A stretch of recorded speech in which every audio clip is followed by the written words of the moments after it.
Este miércoles, Human Rights Watch realizó una alarmante denuncia en Ecuador. Según la organización, en la última década en el país se han registrado 6.368 casos de violencia sexual por parte de profesores, autoridades escolares, otro personal escolar, conserjes, estudiantes y conductores de autobuses. Y agrega que las instituciones judiciales no investigan ni procesan de manera adecuada los delitos cometidos. Para profundizar en este tema, estamos con Catherine Lapuente, coordinadora de la División de Derechos del Niño de Human Rights Watch. Catherine, gracias por estar con nosotros en France 24 analizando este preocupante tema. Gracias por su interés en este tema tan importante que impacta las vidas de miles de niños, niñas y adolescentes en Ecuador. La Exactamente. violencia sexual y de género es un problema endémico en las instituciones educativas de Ecuador. Catherine, ¿por qué la mayoría de los casos crees tú quedan impunes o las investigaciones no avanzan? Sí, bueno, los y las sobrevivientes y sus familiares enfrentan barreras significativas en cada etapa del proceso judicial. Hace unos años el gobierno hizo una encuesta en que encontró que hay la gran mayoría de los casos de violencia sexual no se denuncian, y aún menos de los casos llegan a juicio. En el análisis que hicimos en el informe, basado en datos proporcionados por la Fiscalía General del Estado, menos de 3% de los casos denunciados llegan a juicio y la gran mayoría de sobrevivientes no encuentran justicia. Estas barreras son por la limitada experiencia en el manejo de casos de violencia sexual contra niños, niñas y adolescentes, la escasez de fiscales en todo el país y la disponibilidad limitada de peritos como psicólogos, médicos e intérpretes de lenguas de señas.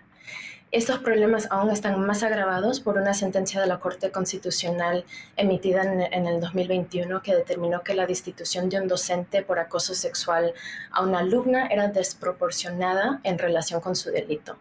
Según un análisis del Ministerio de Educación, los tribunales han readmitido al menos a 23 docentes a los que el Ministerio había declarado responsables de violencia sexual. Sí, la justicia de Ecuador, como tú dices, entonces estima que la destitución de un docente por un posible caso de abuso sexual es exagerada, ni hablar entonces de cárcel.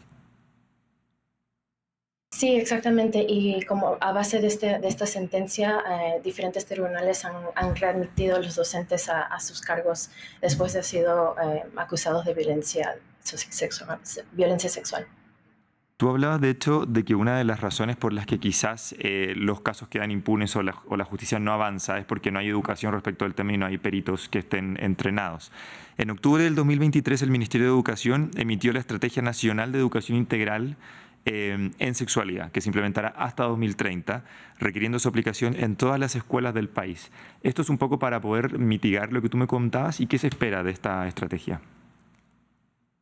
Sí, esta estrategia se emitió en octubre del año 2023. En mayo, hace casi 2 meses, empezó la implementación de esta estrategia en más de 1.000 instituciones educativas en el país. La educación sexual integral es una intervención efectiva y basada en evidencias que enseña a los niños, niñas y adolescentes sobre la prevención de violencia, la prevención de embarazo adolescente, entre otros temas. El Ministerio en los últimos años ha lanzado varias iniciativas de educación sexual integral en las instituciones educativas, pero igual persisten desafíos. Esos esfuerzos han sido poco sistemáticos, han encontrado niveles de aceptación dispares entre profesores, padres y personal escolar. Por ejemplo, muchas escuelas no utilizaban las herramientas promovidas por el Ministerio en los últimos años, antes del lanzamiento de esa estrategia.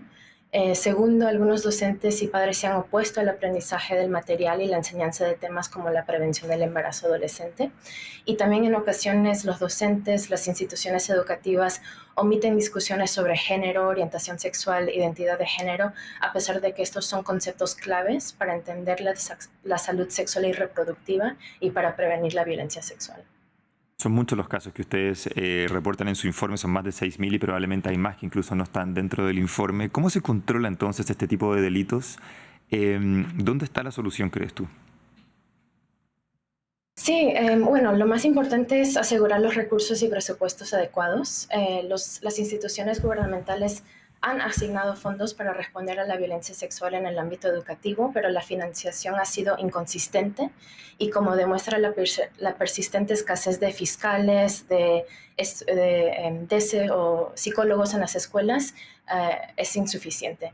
hay que financiar adecuadamente los esfuerzos de prevención, que se implemente esta estrategia que me mencionas, la Estrategia Nacional de Educación Integral en Sexualidad, otros esfuerzos de prevención como formar continuamente al personal dentro de todo el sistema que responde a los casos de violencia sexual en el sistema educativo, en el sistema judicial, y finalmente que estos delitos no queden impunes.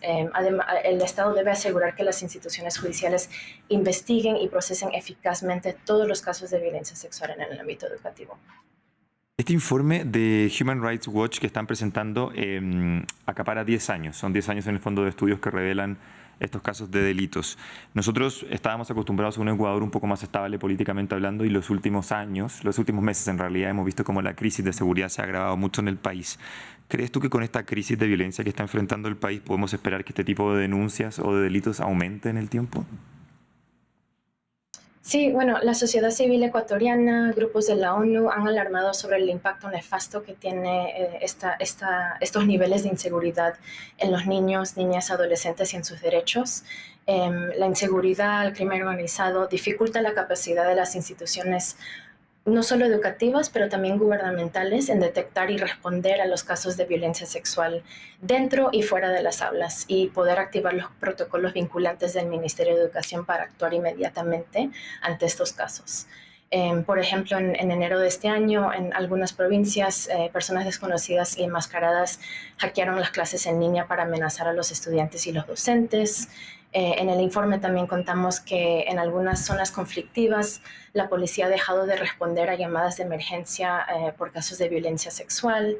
Entonces, todos estos problemas subrayan la necesidad de tener mecanismos de denuncias claros y accesibles para todos los estudiantes durante periodos de aprendizaje en línea que quizás se hagan por estados de emergencia u otras emergencias.